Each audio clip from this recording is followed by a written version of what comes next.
Dátum do európskych volieb bol stanovený na túto sobotu 8. júna 2024. Na Slovensku si vo voľbách v roku 2024 volíme 15 poslancov, ktorí nás budú zastupovať v Európskom parlamente.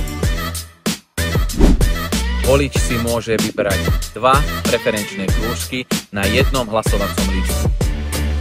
Je jedno, ktoré politické strany kandidujú. Voľte Mier, voľte stranu Smer.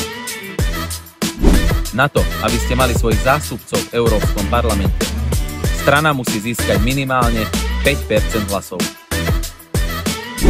Na Slovensku máme jeden národný volebný obvod a vy, voliči, si môžete vybrať z rovnakých kandidátnych listín.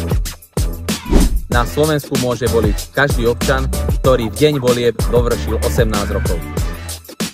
Moje meno Gabriel Döme alebo preferenčné číslo 6.